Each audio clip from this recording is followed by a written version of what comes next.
बिस्मिल्लाहिर्रहमानिर्रहीम। अस्सलामु अलैकुम। बच्चों, आप ये देख रहे हैं सामने को लॉन्ग क्वेश्चन लिखा हुआ है, इम्पॉर्टेंट भी है। Derive Newton and Laplace formula for the speed of sound in air. हमने ये जो फार्मूला नीचे दिया हुआ है, इसको हम कह रहे हैं derive Newton and Laplace formula. दोनों फार्मूलाज जो है ना, इसको इस फार्मूला को डिराइव करना है और उसके बाद ना इसके हवाले से चेक भी करना है कि कौन सा ठीक है, ज़्यादा ठीक है। तो आपके सामने फार्मूला नीचे दिया हुआ है, speed of sound depend as v is equal to square root E over rho. अब यहाँ पर दो पॉइंट नीचे लिखे हुए हैं, compressibility of medium and density of medium, यानी इनर्शिया ऑफ मीडियम। यानी ई जो है वो आपके पास है कंप्रेसिबिलिटी ऑफ मीडियम, इसका मतलब स्ट्रेस बाय स्ट्रेन, और रो जो है वो डेंसिटी ऑफ मीडियम है। पहले अगर बात करें Newton formula for speed of sound in air, इसमें इसकी कैलकुलेशन डिस्कस करेंगे। पहले देखिए उसमें क्या, Newton assumed that sound wave passes through air at constant temperature isothermal process mean, so by using Boyle's law he calculate the formula for the speed of sound. अब वो क्या है वो हम देखते हैं। आपने ये बात पढ़ी हुई है, P1 V1 is equal to P2 V2, chemistry में भी ये बात पढ़ चुके हैं। हम कहते हैं व्हेन साउंड वेव्स पासिस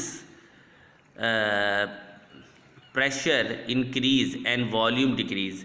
हम कहते हैं जब साउंड वेव पास होती है तो प्रेशर क्या होता है, इंक्रीज होता है, और वॉल्यूम डिक्रीज होता है। सिमिलरली आपने वही लिखा, P V is equal to, P में प्लस कर दिया डेल्टा पी और वी में डेल्टा वी माइनस कर दिया, क्योंकि एक चीज़ इंक्रीज़ हो रही है और डिक्रीज़ हो रही है। जो इंक्रीज़ हो रही है उसके साथ प्लस का साइन लगा दिया, जबकि जो डिक्रीज़ हो रही है उसके साथ नेगेटिव लगा दिया।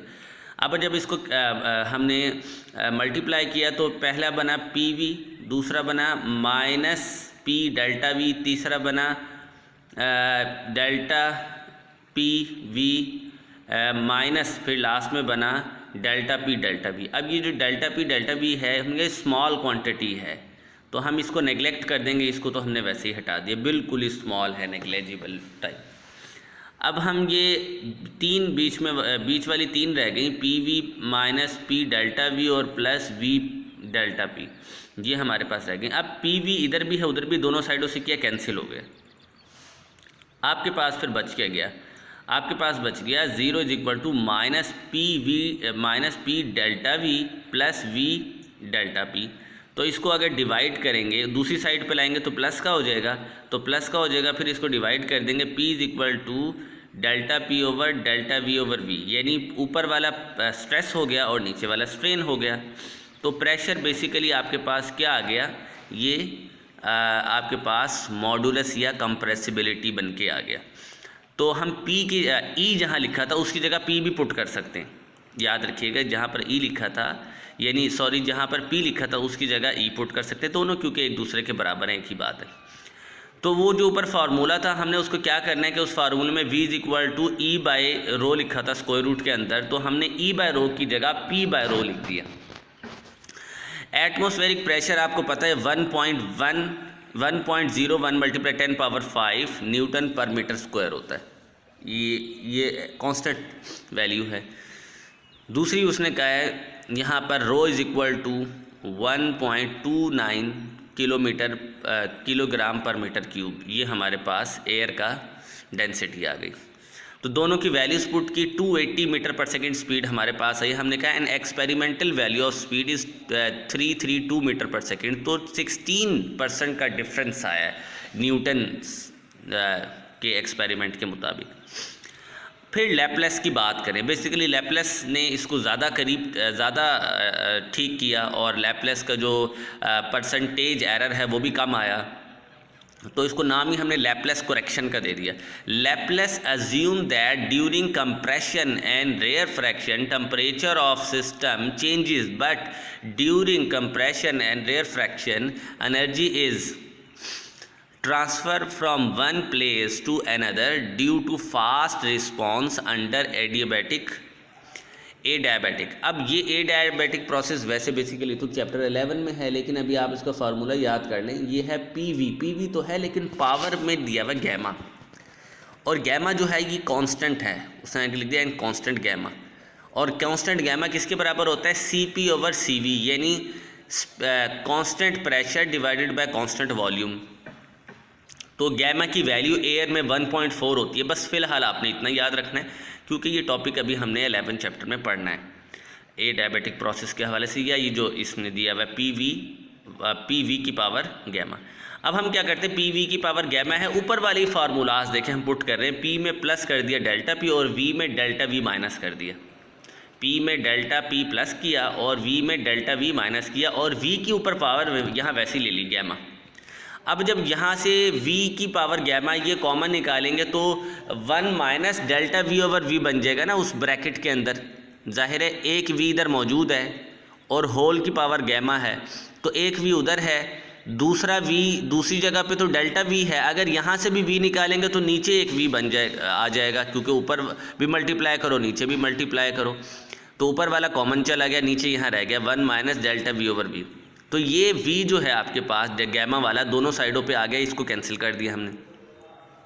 अब आप देखें यहाँ पे P = P plus delta P into 1 minus delta V/V in power gamma. Now using the binomial expansion, ये आपने पढ़ा हुआ है, फर्स्ट ईयर के बच्चे जो मैथ्स खासकर पढ़ते हैं उन्होंने इस बात को पढ़ा हुआ है कि ये जो बायनॉमियल एक्सपेंशन होता है या बायनॉमियल थ्योरम होता है वो हम लिखते हैं 1 minus x in power x is equal to, इसको हम लिख सकते हैं 1 minus nx plus higher powers terms. इसके बाद और आगे पावर्स टर्म आ जाएंगी, लेकिन हम इसको ऐसे ही फ़िलहाल लिखते हैं।